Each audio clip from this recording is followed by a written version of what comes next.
रेखा देवेंद्र पोकळे.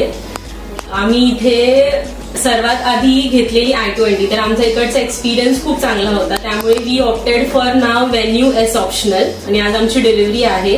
आणि ह्या सगळ्या प्रोसेसमध्ये सोनाली माटे मॅडमनी आम्हाला खूप हेल्प केली आहे and she was like on the top की आम्हाला ईच अँड एव्हरी सगळी जे जे आम्हाला फॅसिलिटीज मिळू शकतात किंवा जे काही आमच्यासाठी चांगलं होऊ शकते, शी वर्कड आउट एव्हरीथिंग. आणि we are happy to buying Venue S optional. Hopefully we continue this relationship with Hyundai. Thank you.